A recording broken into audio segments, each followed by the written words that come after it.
So hi, and welcome everyone to this session on securing your enterprise browser.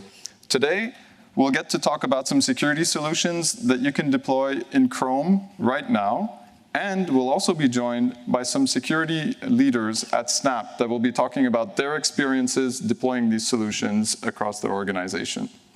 So today's agenda is going to be in two different segments. In the first segment, Nitin and I are going to cover what is an enterprise browser, what type of security benefits can you get out of one, and we'll show you our security features that are built directly in Chrome and the Google Admin Console to give you a good sense of the security capabilities that are available there.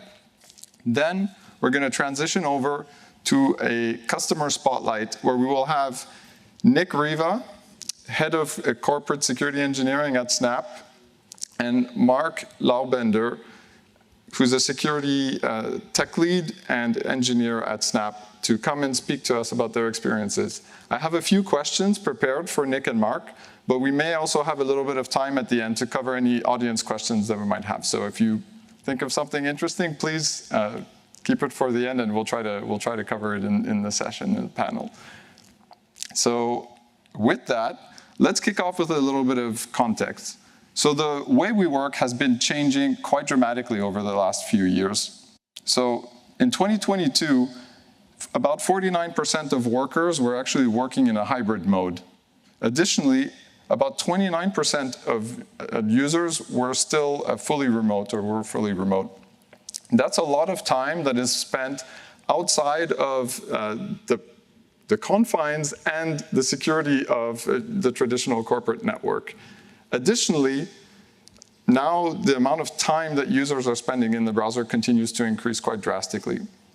So we've seen that up to 71% of users' time on a device when they're at work is spent in the browser. That's a ton of time spent in the browser, and that's really why it's important to think about the role that the browser can play here.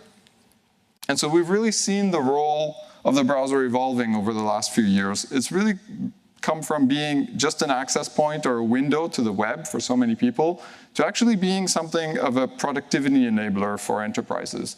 And that's why a lot of enterprises are starting to think about what type of benefits that they can get from their browser, what type of environment that they need to build for their employees in the browser. And what we're going to talk about today is how the browser can also be a critical security layer as part of your security strategy in your enterprise. And really at Google, the way that we see this is that the role of the browser is to protect your corporate data while your users are working securely from anywhere and from any device. And when I'm talking about protecting your corporate data, what I mean is the browser can play a massive role in how you actually prevent your enterprises from suffering against data loss. It can actually play a huge role in the visibility that your enterprise has into security incidents and events. It can play a big role in allowing you to lock down the browser to exactly the things that your enterprise policies allow. Additionally, your users, when they're working securely, the browser has a massive role to play there. We've already seen a lot of security benefits from the protections that are available via preventing malware downloads via browsers for many years now. The browser is increasingly playing a role in preventing phishing in these cases. And the browser is also quickly becoming an area where it becomes much easier for administrators to enable zero trust and enable the right level of signals to the applications and context so that you can make really strong attestations at the time of allowing access to your applications. And really at Google, that's what we've built, and that's how we've approached how we've been developing Chrome. We've been thinking about what security features that we need as an organization, and over the years, we've been bringing out these security features to also be available to administrators across many different enterprises. And so today, we're going to peel back the onion on some of these different capabilities. If you're interested in any of these capabilities, you'll get a really good sense from this talk of what's available right now in Chrome, how you can leverage it. And so with that, I'm going to hand it over to Nitin that will take us through Zero Trust. Thank you, Phil, and thank you to all for attending this session. Over the years, Google has pioneered many security concepts. One that you might be familiar with is called Beyond Call. BeyondCorp is Google's zero trust approach to enterprise security. And it really kickstarted the zero trust transformation across the enterprise. We have been working really hard to bring all the BeyondCorp zero trust security capabilities directly into the Chrome browser, really creating Google's secure enterprise browsing solution. It is super simple for IT administrator to control access to application, to mitigate data exfiltration risk, and to protect your users from online threats. If I told you that you don't need to install an agent on device, or you don't need to go and configure firewalls, all you need is Chrome browser on the device, which is already installed on millions of devices. With our zero trust security capabilities directly built into the Chrome browser, you can ensure that wherever the users are or the type of device they are using, they can only access your sanctioned SaaS applications and your corporate web applications from the Chrome browser. You can configure your policies in a way that only from the Chrome browser, let's say you can access Google Workspace, Salesforce, or even your SAP application that is running in the data center. With our agentless approach with Chrome, Chrome can also collect security posture of the device, user, and the browser, which you can then use to really craft your zero trust access policies. You can say that, hey, the users coming from the Chrome browser can access Salesforce only if they have enterprise certificate installed on a device, if the device is running particular AV version, and many, many more. We also wanted to ensure that your existing investments in the security vendors, like EDR vendors or EMM vendors, can be fully utilized as you craft your zero trust access policies. With our BeyondCorp Alliance, we have integrated with the leading EDR and EMM vendors in the industry, whether it is VMware AirWatch, Jamf, Intune, CrowdStrike, Lookout, Checkpoint, and many, many more.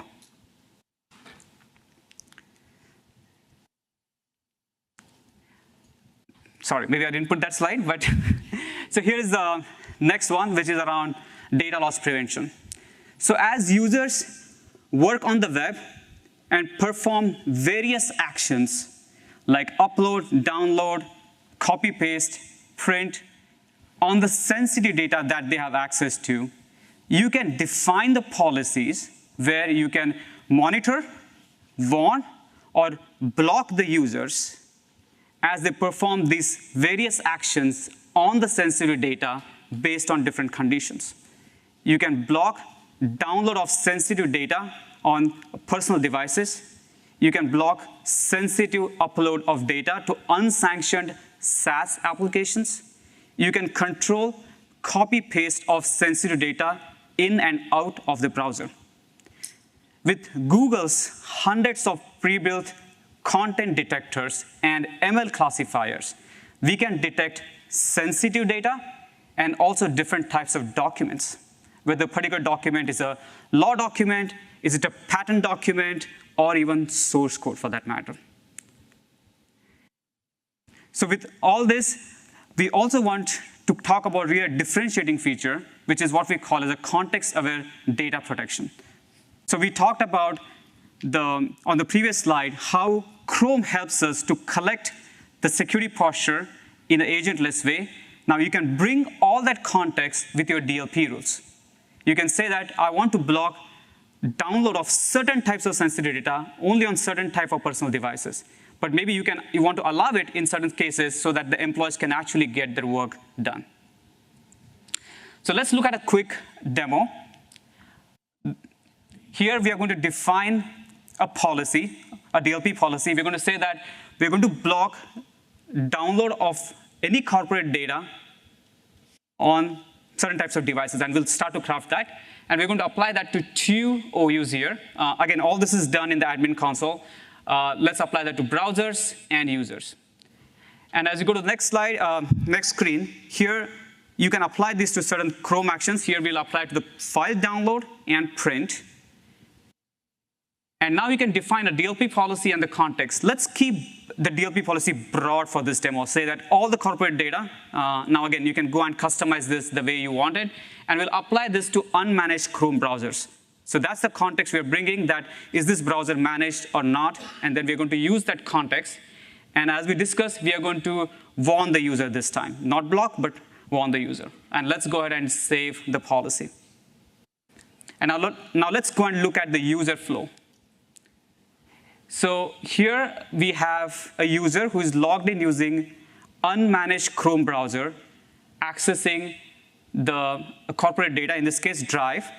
And when the user goes and downloads the data, so as per the policy, we are going to warn the user. Now, that's the file that's been downloaded, and you see the warning. In certain cases, you can also tell that, hey, you can provide me justification if you want to use this file, and they can provide a justification to use that file. And on the other side, you have a Chrome browser, which is fully managed Chrome browser, and as user logs in there and downloads the file, user can download file based on the policy. Again, this is a simple example where we brought in the context of whether the browser is managed or not and help you craft a DLP policy. You can extend this further based on your enterprise security needs. Now, as users work on the web using secure enterprise browsing solution, you want to define the policies to protect these users from online threats like phishing, malware, ransomware, etc. Google's Safe Browsing today protects 5 billion plus devices daily. Building on this strong foundation of safe browsing, we have enhanced it further to really provide increased user protection so that from the dangerous websites, by doing real-time URL scanning, from risky file download with our advanced malware scanning, and also enhancing our extension security. We have really built a whole pipeline of reputation analysis, static analysis, and dynamic analysis based on our cloud-based sandboxing so that we can detect and protect your users from day zero attacks. So in summary, we have all the policies using our BeyondCorp threat protection policies that you can use to protect your users from online threats. You can't really control if you can't see and you don't have data. And in enterprise security, we always know that visibility is a key tenet for it. With our secure enterprise browsing solution, we have now enabled Chrome to collect telemetry data for various interesting security events like potential data exfiltration, application usage, and insider risk. These events can be viewed and analyzed directly in the console. Or if you're using the SIM tools like Chronicle or Splunk, you can definitely forward all these events to your SIM tools. What we have seen is most of our customers start their journey with this step. Because once you go and enable this, you get a comprehensive view into your data leakage and insider risk when they are using the secure enterprise browsing solution.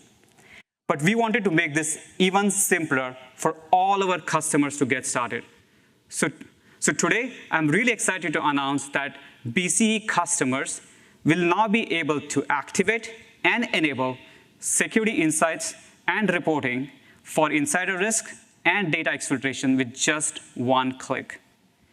So you can go to the console, and you can enable this with one click, and behind the scenes, we'll go and enable a set of Chrome connectors to collect all the security telemetry data, and then based on Google's default DLP rules and content detectors, we'll detect potential data exfiltration and insider risk, and we'll show that all in the reports and the dashboards.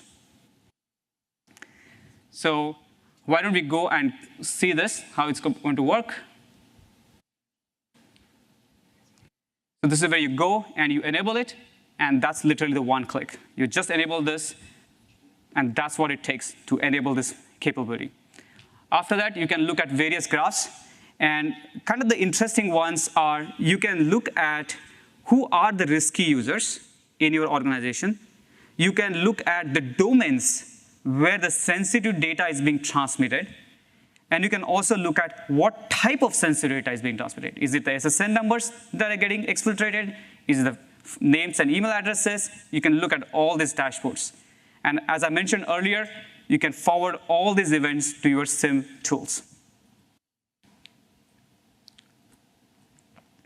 As an enterprise, you definitely want to control what version of the Chrome browser are your users using.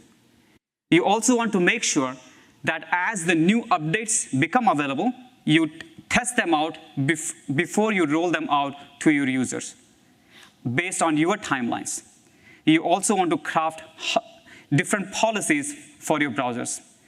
Chrome browser cloud management helps you do all of this and a lot more directly from the cloud for all the platforms where the Chrome is installed. That's Windows, Mac, Linux, iOS, and Android. It is super simple to get started with Chrome's CBCM, where you can craft hundreds of policies for the browser, and they will become available on your browser fleet in seconds. What we want to do was also you can go and layer in security policies on top of your browser policies. The policies that we talked about for zero trust access, data protection, and threat protection, giving you a comprehensive, adaptable policy management for your entire secure enterprise browsing solution. Let me bring Phil back up here to talk more about Chrome. So thank you, Nitin. So I'm going to talk about one more topic that's very top of mind for enterprises, and that's extension security. Now, extensions in enterprise have a bit of a love and hate relationship. And what I mean by that is that end users in an enterprise tend to love them because it makes them more productive. It allows them to customize their workflows to the ways that they want to work. But on the enterprise side, that comes with a lot of security risks because the same powerful capabilities that come shipped with those extensions also need very powerful permissions, thus creating some risks for enterprises. And that's why in Chrome Browser Cloud Management, we've invested in making a number of tools available to enterprises to help you manage that in a very simple way. That way you can give your users what they want while giving you the controls that you need to make sure that this is being done in a safe way. And this is available to all enterprises that are interested in this. You do not have to pay to be able to use this. So this is really a great way to get started, get visibility around extensions, and then start managing them. And so as part of these tools that we've made available, we've done things like being able to provide extension permission insights. So you're able to see actually what type of permissions extensions request as part of the extension list that's available. You can also pin extensions to a certain version if you're worried about updates to extensions causing additional risks to your enterprise. Additionally, we've created an inline flow where you're able to have your users request extensions. If you're in maybe a highly regulated industry where you need to take a very close control over extensions, you can actually have your users request extensions. You can have time for your security teams to actually review these extensions prior to allowing them to roll out. And this comes with actually some interesting dynamic capabilities that we'll demo in the next slide. And then finally, we have tools that make it very easy for you to take an approach to force install extensions across your organization to create that uniform employee experience, or also to block extensions that just really don't fit. So what you'll see on the next slide is just how easy it is to add some additional security posture-based capabilities to this. And what you'll see is an administrator that takes an extension and creates a rule that says if this extension starts to request additional permissions, maybe permissions that might be more dangerous, like requesting proxy settings, it will be blocked.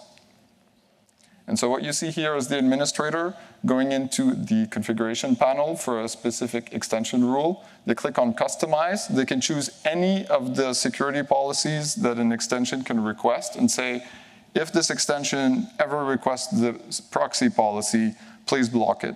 And so this also allows you to manage risk in a way that's not changing your existing environment, that adds additional control over what an extension can or can't do, and that really allows you to easily increase the level of security across your organization. Now, in this next example, you'll get a sense of the amount of information that an administrator has when it comes to making good decisions about the security posture of an extension. So by going to this extension list, you're able to see all of the usage across your enterprise for specific extensions, drill down into what permissions an extension is requesting, but you can also make use of third-party services for judging extension risk. So we've built in connectors that allow you to connect directly to popular tools like Spin.ai's extension review tool and also CR Excavator. So if you're using some of these tools to help you gauge the risk of an extension, they're immediately embedded in the admin console, and you can call out to those very, very easily. And so really, if there's something that you should take away from this talk, is that the browser is really quickly becoming this core platform where productive work is happening. And as such, it's very important to also think about the security that you can add to that critical foundational layer. The browser is definitely one of these tools that's available across all of these platforms, and so this gives you a chance to build a uniform set of security policies across all of the devices that might be deployed in your organization. And so with that, I would like to invite Nick and Mark on stage to talk with us about their experiences using this. We're very fortunate to have them because Nick and Mark have been using these tools for quite some time, so I think it will be a very insightful discussion. So welcome, Nick and Mark. Thanks for having us. Yeah, happy to be here. So I'm gonna start off with an easy one, Nick, for you, which is Sure. Why Chrome? So why did it make sense for you to look at the browser to help secure your enterprise environment? Yeah. Look, we're an engineering company, but we're also a sales and marketing company, and most of our employees live their whole corporate IT experience through the browser, which is Chrome. We also have some parts of our leadership team that are from Google that have written books on browser security, such as The Tangle Web, written by Michael Zalewski, who was previously our VP of Security before retiring. And we've placed a strong emphasis on the browser as a result of that, and we actually feel the Google security program and capabilities are very strong, and I think better than a lot of other vendors. We place a lot of trust and confidence in Google. Just as a single canonical example to reference, there's a Google project called Project Zero that tracks 0 days, so I think some of you probably are familiar with this. It was really an iconic project that was launched in 2014. Now it's been running for nearly 10 years. And so ahead of this session, I actually studied the data around number of RCEs discovered in various products, including Google Chrome, and the time to remediation. It's very important, right? Our whole world is remediation bound. The average time to remediation for most products, including non-browser products, but just for sake of the argument, was about 15 days from a 0 day. Google's Chrome remediation was 6.04 days. That's really impressive. That's more than 2 times faster. And so if we were to pick a browser for the company that we place a lot of trust and confidence in, using Google Chrome with six-day remediation from a 0 day dropping is world-class. So for us, it's a no-brainer. Yeah, thank you for that. And I know the team puts a lot of emphasis on making sure that we get security right, and so I think a lot of people will be very happy to hear that reference. Let's actually switch over to browser management. So you've been an early user and adopter of our management tools when it comes to managing Chrome. So tell me a little bit about your experience when it comes to managing Chrome browser. What do you use it for? What kind of benefits do you get out of it? Yeah, we've been using CBCM, the Chrome browser management, for going on 3 years now. We use it to manage the version of Chrome that's deployed. We also use it to enforce updates and patching to Chrome. We also use it for extension management. We use it to push a endpoint verification extension that we use as part of our custom solution around device trust is what we call that. So we'll talk about that a bit more. Mark will talk about that a bit more. We're using it now for DLP prevention, the feature that we talked about on the screen. We have this enabled, and we're running this, and we're seeing improvements in user hygiene and behaviors as a result of that. We're full in. That's great. Actually, yeah, let's switch over to Mark now and talk zero trust for a minute. So at Snap, you have an interesting approach to how you're handling zero trust. So can you tell us a little bit more about that and how these solutions that people have seen today kind of fit in? Yeah, definitely. So we at Snap, we have a pretty custom integration with Bianca Enterprise. That's not out of, we didn't really want to have this custom integration. You know, if we had IAP in the very beginning, we probably would have used IAP-based solutions, but you know, we were pretty far advanced when IAP came out. We had, you know, about half of the things that we needed in order to have a zero trust solution. So, you know, the things that you actually need in general wording is like you need a method machine identity, you need a device inventory, you need some place to actually define access policies, and then you need some place to enforce those access policies in an access proxy. And at Snap, we had an access proxy and we had a device inventory. So ripping out our solution and putting in the IAP-based solution wasn't really gonna work. We also had a bunch of custom authentication schemes that only our access proxy actually understood. So we had to find a way to actually have IAP work together with our own access proxy. And fortunately, we have a pretty good working relationship with Google, and we involved Google at the very beginning of the design phase, and actually came up with a pretty cool solution. And you know, looking back on it, it seems pretty simple, but at the time, we had no idea what we needed to do. But our solution is actually 2 hops, and our production security team actually helped us out a lot in this design and this implementation. But yeah, a request is generated from one of our machines going to a backend service. It's going to go through IAP first. IAP is going to wrap that request with all of the access levels that we've defined that it actually has passed, and then it's going to ship that request off to our internal access proxy for enforcement.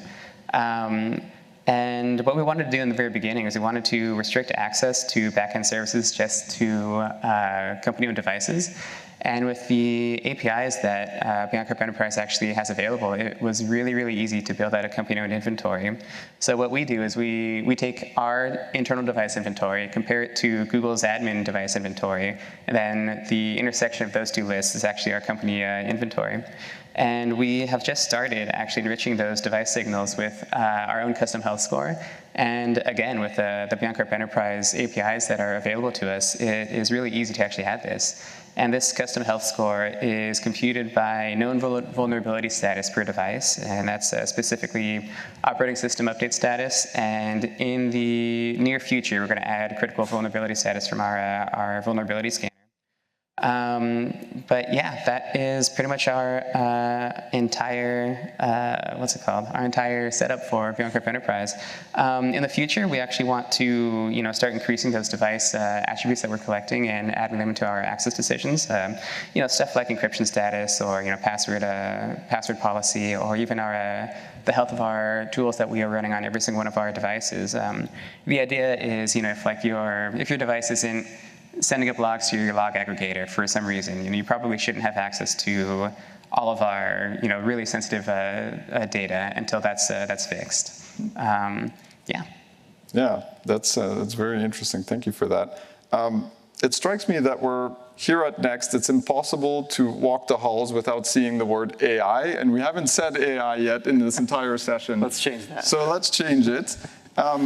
So Nick, AI is obviously a big topic here. Yeah. Also, AI, while it has great possibilities when it comes to helping employees be more productive and really increasing productivity, it also comes with some risks. So can you speak to how you've been using some of these technologies to help you mitigate some of those risks to AI? Yeah, I think the advancements in generative AI in the last 18 to 20 months are career-changing for security professionals.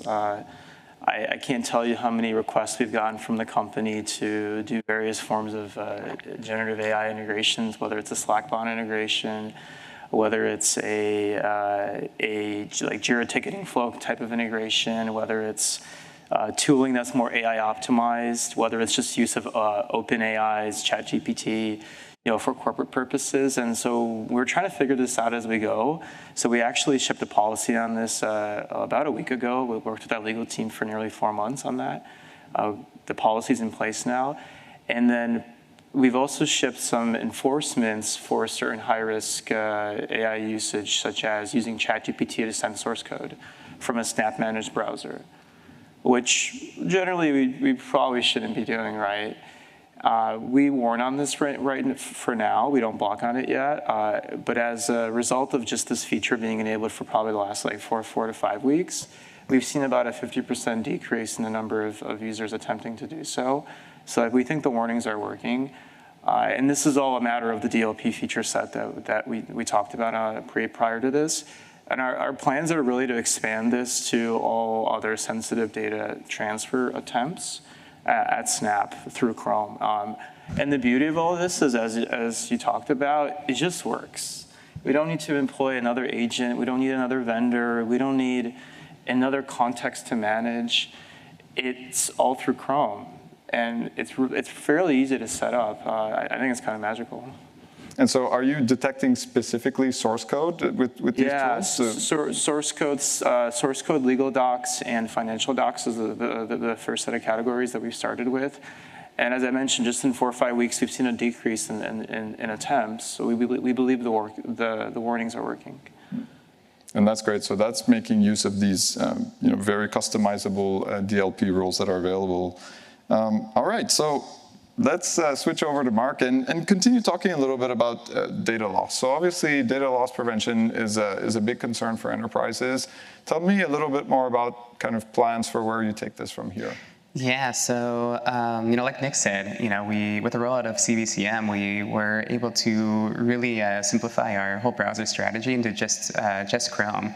And we are just now realizing the impact, or the power of what these DLP rules can actually do.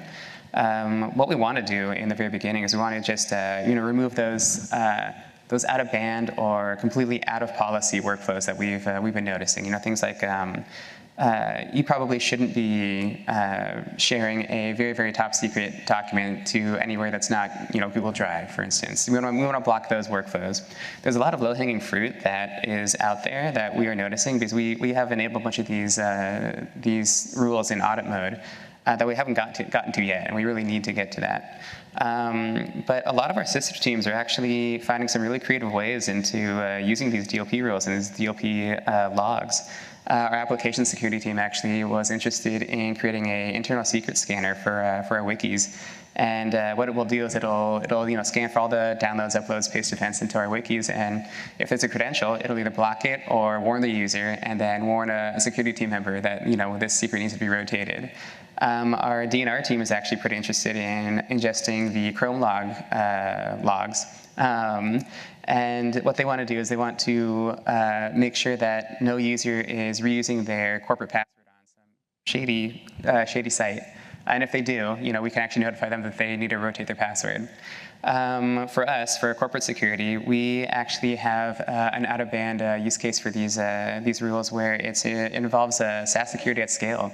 And at Snap, we kind of follow the industry standard where if a user wants to use a SaaS application, we review it, make sure it's being used in the most secure way. But after that, we really don't have any visibility into how this application is being used. And with these DLP rules in audit mode, we actually get to see, we get a bunch more dimensions and to measure the sensitivity of the actual application. We can answer like a bunch of questions. We can answer, how many approved, unapproved, or even denied applications are still being used. What users inputting or downloading data from SaaS application B, what users uploading information to SaaS application C. What we want to do with these logs is we actually want to build out some sort of data map and figure out how our corporate data is actually flowing on the web onto all these SaaS applications. And then with that, we can kind of create a baseline, and that should inform us what DLP rules we want to create afterwards. Anything that falls out of that baseline, we probably should either notify or block. If an engineer suddenly inputted like 10,000 credit card numbers into a design application, that should probably be blocked. But yeah, it's really exciting to see, not just the blocking and warning features, but also the out-of-band things that we can actually do with these. So it strikes me that Snap is really at the forefront when it comes to deploying some of these security technologies. So Nick, do you have any kind of parting advice or advice for security professionals that are maybe starting to look at these as options? Yeah, I think Chrome is sometimes seen as a consumer product, and a lot of the security leaders that I talk to in my channels and LinkedIn's and things like this, that maybe don't recognize the power of Google Chrome for the enterprise. I honestly think it's a kind of an untold story, right? And there's sort of, if I can name drop a little bit, there's competitive companies like Talon that are doing something similar, but I honestly don't think it's necessary if you use Google Chrome correctly and you make use of the feature sets like we have. Like we're full in, and we're going to do much more, as Mark said, right? This is all part of our 24 roadmap that he outlined.